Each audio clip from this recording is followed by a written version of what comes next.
तो चलिए शुरू करते हैं हम लोग रिसोर्सेस एंड डेवलपमेंट, जो कि हमारे पास ज्योग्राफी का चैप्टर नंबर 1 होने वाला है। और यह जो लेक्चर हमारे पास पार्ट 2 होने वाला है। पार्ट 1 हम लोगों ने ऑलरेडी कवर कर चुका है और पार्ट 1 में हम लोगों ने देखा बेसिक डिफिनेशन रिसोर्सेज का और relationship between nature, institution and technology के बारे में। ये सब हम लोग पूरे डिटेल में पढ़ चुके हैं। यह हमारे पास पार्ट 2 वीडियो होने वाला है और ज़्यादा देरी न करते हुए आगे बढ़ते हैं लेक्चर में। सबसे पहले हम लोग देखेंगे रिसोर्सेस को, टाइप ऑफ रिसोर्सेस के बारे में पढ़ेंगे। रिसोर्सेस को बेसिकली हमारे पास 4 भाग में बांटा गया है। पहला है on the basis of origin, दूसरा है हमारे पास on the basis of exhaustibility, तीसरा है हमारे पास on the basis of ownership and चौथा है हमारे पास on the basis of status of development. इसे फर्दर भी डिवाइड किया गया है। अगर बात करते हैं कि ऑरिजिन के बेसिस पर, तो on the basis of origin resources को 2 भाग में बांटा गया है। पहला है हमारे पास बायोटिक, दूसरा है अबायोटिक। बायोटिक किस रिसोर्सेज को बोलेंगे?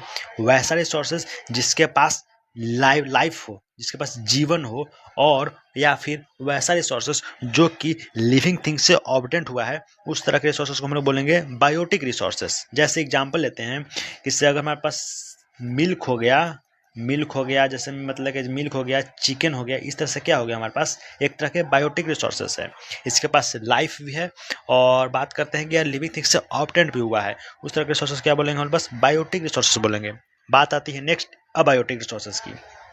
वैसा रिसोर्सेस जिसके पास जान न हो, नॉन लिविंग थिंग्स हो, और या फिर नॉन लिविंग थिंग से प्रोड्यूस किया गया है, उस तरह के रिसोर्सेस को बोलेंगे हम लोग अबायोटिक रिसोर्सेस। बात करते हैं ऑन द बेसिस ऑफ एक्सहाउस्टेबिलिटी की। पहला है हमारे पास रिन्यूएबल, दूसरा है हमारे पास नॉन रिन्यूएबल।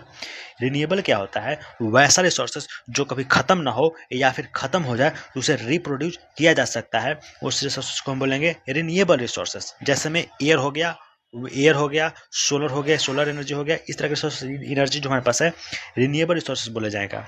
अब बात आते हैं कि non renewable resources. Non renewable resources किसे बोलेंगे?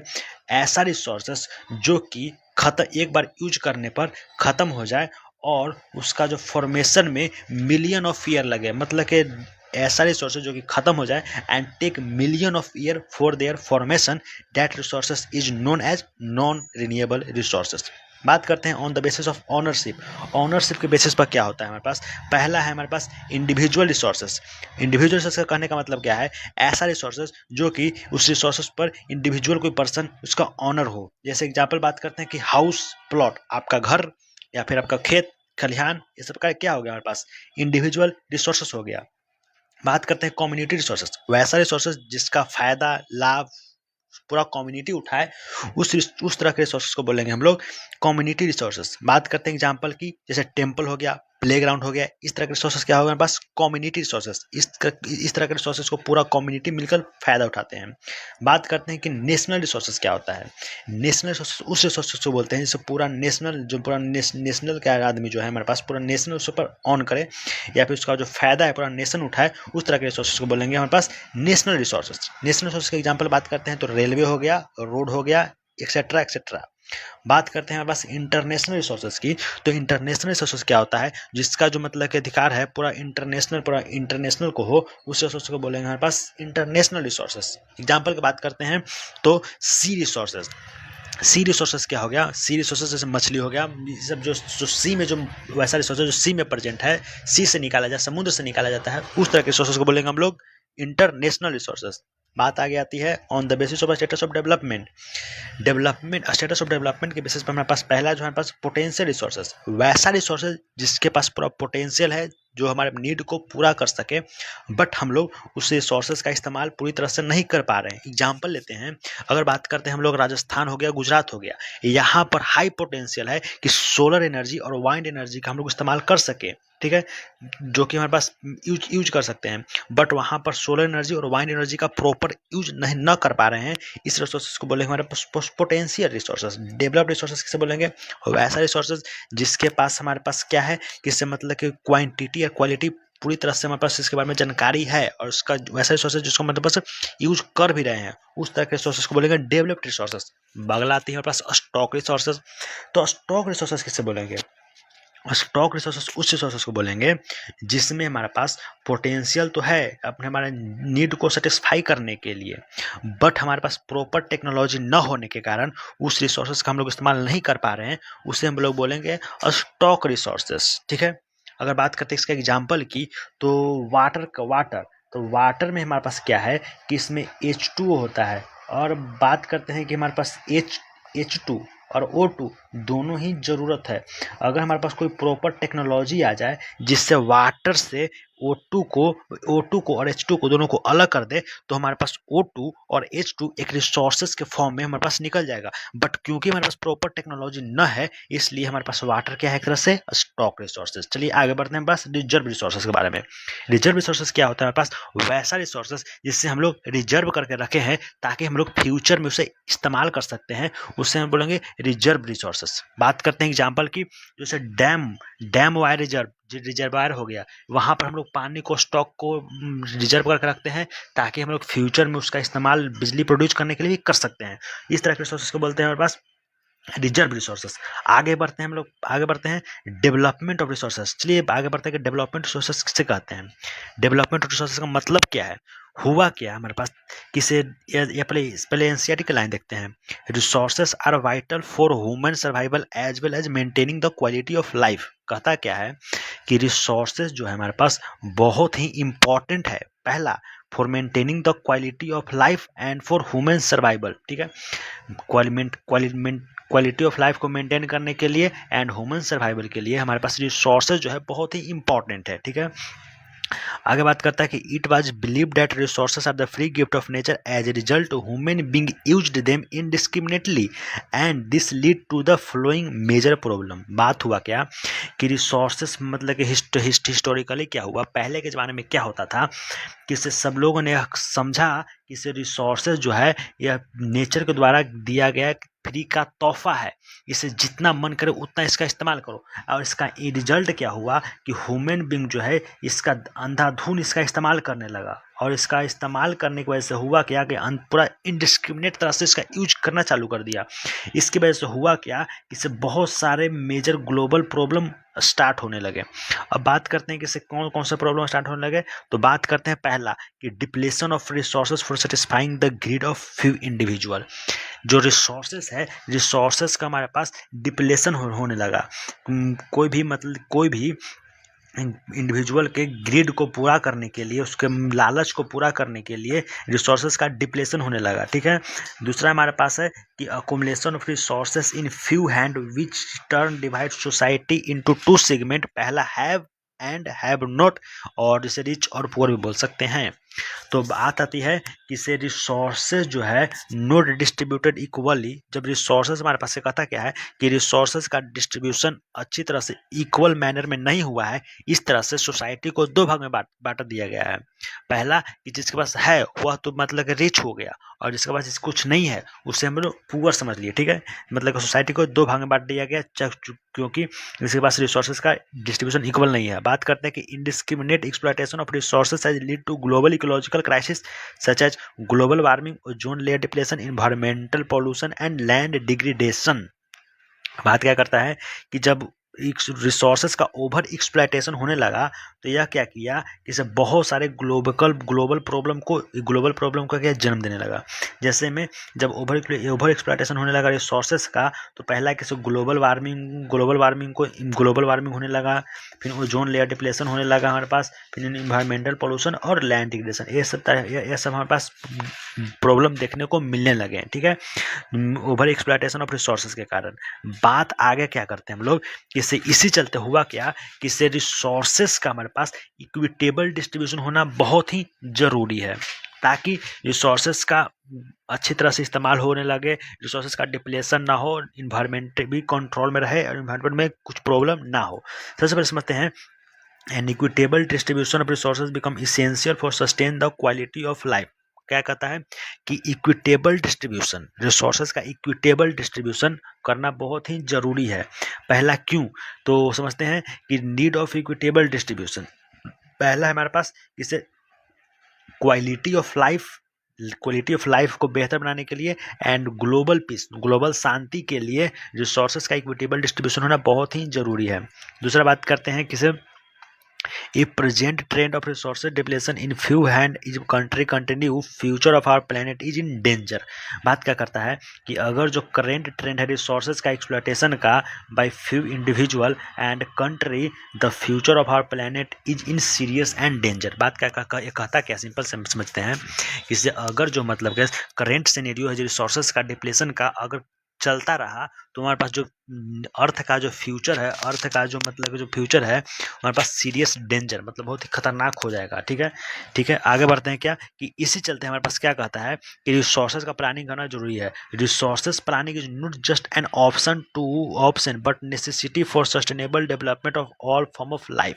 ये कहता क्या है कि इस चलते हमारे पास रिसोर्सेज का प्लानिंग करना, रिसोर्सेज का अच्छी तरह से इस्तेमाल करना, प्लानिंग करके इस्तेमाल करना हमारे पास यह कोई ऑप्शन नहीं है कि कर सकते हैं फिर नहीं भी कर सकते हैं, हमारे पास जरूरी है कि करना ही है, ताकि हम लोग जो मतलब कि सभी तरह के जो जीव जंतु है उस अपने लाइफ को अच्छी तरह से सस्टेन कर सकते हैं, अपने अच्छी तरह से उसको क्या कर सकते हैं कि पूरा कर सकते हैं। ठीक है, अगर बात करते हैं आगे बात करते हैं हम लोग, तो इसी चलते आता है एक सस्टेनेबल डेवलपमेंट का कंसेप्ट। सस्टेनेबल डेवलपमेंट क्या कहता है कि sustainable economic development means development should take place without damaging the environment and environmental in present should not compromise with need of the future generation। समझते हैं क्या कहता है, यह सिंपल भाषा में इसको समझे तो यह कहता है कि जो अभी का जो विकास है, विकास जो है हमारे पास होता रहे, प्रोग्रेस जो हमारे पास कंट्री का है या फिर पूरा समाज का पूरा ग्लोबल का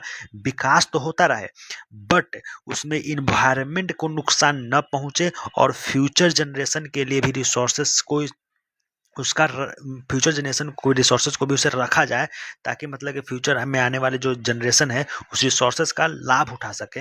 इससे हम लोग बोलते हैं सस्टेनेबल डेवलपमेंट। इसका जो मेन एम जो था सस्टेनेबल डेवलपमेंट का, पहला था कि present development should continue without damaging environment. पहला, इससे प्रेजेंट जो डेवलपमेंट हो इस तरह से हो ताकि मतलब कि इन्वायरमेंट को नुकसान न पहुंचाए, और दूसरा है कि development of present should not compromise with future generation. जो अभी जो करंट सिनेरियो में जो डेवलपमेंट हो रहा है उसे नहीं कि मतलब कि फ्यूचर जनरेशन के लिए इसे रोक दिया जाए, और अभी डेवलप कर ही नहीं रहे हैं। ठीक है, इसलिए ठीक है, और यह जो सस्टेनेबल डेवलपमेंट है यह हमारे पास है इंडिस्क्रिमिनेट यूज रिसोर्सेज का इंडिस्क्रिमिनेट यूज को काउंटर करने के लिए आया। ठीक है, अब बात करते हैं किसे, रियो डी जेनेरियो अर्थ समिट के बारे में कि रियो डी जेनेरियो अर्थ समिट हमारे पास क्या है, इसके कब हुआ, किस तरह से है, क्यों, किससे सारी जानकारी हम देंगे। ठीक है, बात करते हैं कि रियो डी जेनेरियो कब हुआ, तो यह हमारे पास जून 1992 में हुआ। डेट आप लोग याद कर रख सकते हैं। इसका जो प्लेस था हमारे पास रियो डी जेनेरियो, जो कि एक ब्राज़ील का जगह है, वहाँ पर हुआ। पार्टिसिपेशन में इसमें कौन कौन से आए, तो इसमें हुआ क्या, इससे 100 से भी ज़्यादा कंट्री के लीडर आए वहाँ पर इस अर्थ समिट में, मतलब के पार्टिसिपेट किए। यह जो हमारे पास पहला इंटरनेशनल अर्थ समिट होने वाला था। ठीक है, इसका जो मेन एम था इन्वायरमेंट को प्रोटेक्ट करना और social economic development at global level, मतलब कि ग्लोबल लेवल पर इकोनॉमिक को डेवलप करना, और दूसरा कि इन्वायरमेंट का पोल्यूशन इन्वायरमेंट को प्रोटेक्ट करना। इसका जो आउटकम क्या निकल के आया, पहला आउटकम क्या निकल के आया कि एडॉप्ट एजेंडा 21। यहाँ पे एजेंडा 21 को एडॉप्ट किया गया for achieving sustainable development. Sustainable development को अचीव करने के लिए एक एजेंडा 21 को एडॉप्ट किया गया, जो कि एजेंडा 21 का जो मेन एम था, इसे 21 मतलब कि 21वीं शताब्दी तक इसे इम्प्लीमेंट, मतलब इसका पूरा तरह से मतलब कि इसका इम्प्लीमेंट हो, इसका रिजल्ट दिखना शुरू हो जाए 21 सेंचुरी तक। अब आगे बढ़ते हैं कि एजेंडा 21 तो ठीक है, इसको इम्प्लीमेंट किया गया, बट एजेंडा 21 है क्या, समझते हैं इसको आगे। देखिए एजेंडा 21 को समझते हैं कि it is declaration signed by world leader in 1992 United nation conference of environmental and development UNCED। ठीक है। यूएनसीईडी में एक साइन किया गया, डिक्लेरेशन साइन किया गया, जिसमें हुआ क्या, इसका मेन एम क्या था कि सस्टेनेबल डेवलपमेंट को अचीव करना इसका मेन एम था। और इसका जो दूसरा फीचर क्या था कि लोकल गवर्नमेंट का अपना एजेंडा 21 हो, अपने हिसाब से एजेंडा 21 सेट करे। लोकल गवर्नमेंट हमारे पास जो है, जैसे मतलब कि एक सेंट्रल गवर्नमेंट हो गया, लोकल गवर्नमेंट जैसे स्टेट गवर्नमेंट हो गया, ठीक है। स्टेट गवर्नमेंट के भी नीचे भी कुछ कुछ गवर्नमेंट होती है। इसका एम क्या था कि जो लोकल गवर्नमेंट है वो अपना एजेंडा 21 सेट करे, मतलब 21 गोल सेट करे और उसको अचीव करे। इसका दूसरा फीचर्स था। और इसके में एक और बात आती है कि एजेंडा 21 में इन्वायरमेंट को डैमेज को रोकना था, पॉवर्टी को कम करना था और डिजीज को भी कम करना था। इस लाइन को भी आप याद रख सकते हैं। चलिए आगे क्या बढ़ते हैं, हम लोग रिसोर्सेज प्लानिंग की तरफ। अब यहाँ तक समझ लिए किसे रिसोर्सेज का डिप्लेशन होने लगा, फिर रिसोर्सेज का जब डिप्लेशन होने लगा तो हमारे पास ज़रूरत आने लगी कि रिसोर्सेज का जो है हमारे पास प्लानिंग करना जरूरी है, इक्विटेबल मतलब कि प्लानिंग करना जरूरी है। बात यहाँ ये आई कि ठीक है रिसोर्सेज का डिप्लेशन होने लगा तो क्या हम लोग रिसोर्सेज को इक्वली डिस्ट्रीब्यूट कर दें? नहीं, इक्वली डिस्ट्रीब्यूट नहीं कर सकते। क्यों नहीं कर सकते?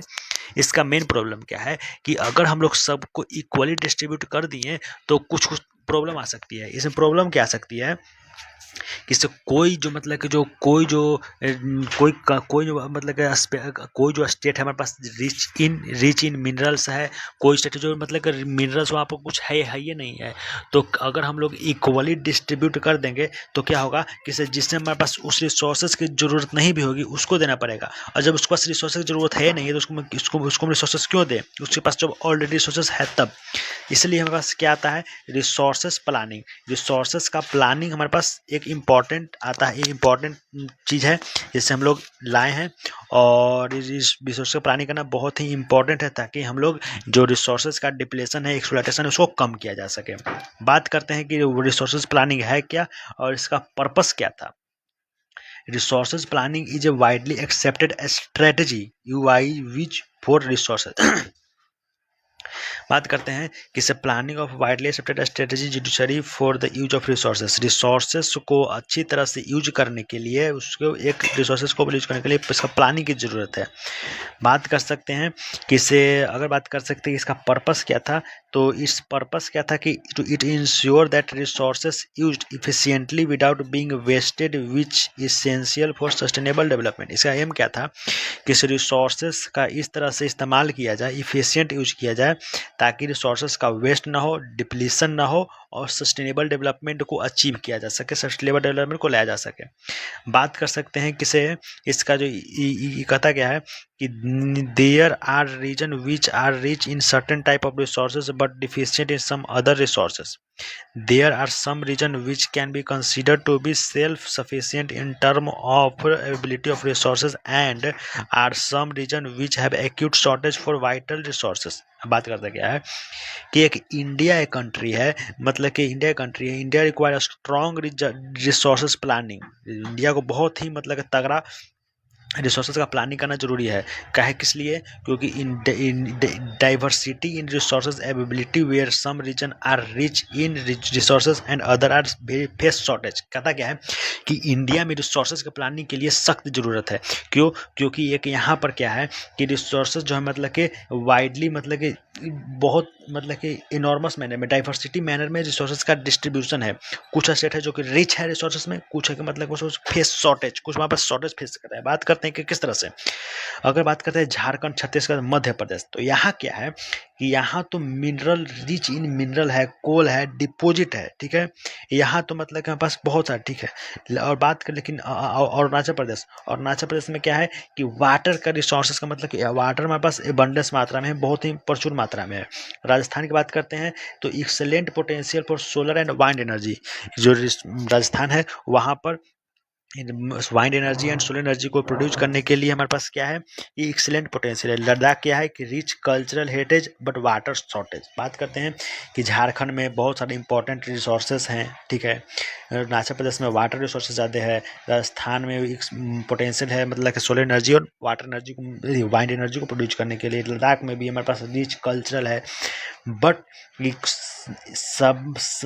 बट मतलब कि बात करते हैं कि झारखंड में बात करते हैं राजस्थान में, तो अगर अरुणाचल प्रदेश में तो वाटर एबंडेंस मात्रा में है, बट राजस्थान में एबंडेंस मात्रा में नहीं है। इसलिए दोनों में रिसोर्सेज का इक्विटेबल डिस्ट्रीब्यूशन, रिसोर्सेज का प्लानिंग करना बहुत ज़रूरी है, ताकि हम लोग रिसोर्सेज का अच्छी तरह से इस्तेमाल कर सकें और इसका डेवलपमेंट में हम लोग यूज कर सकते हैं। अब हम लोग यहाँ तक आज के लेक्चर हम लोग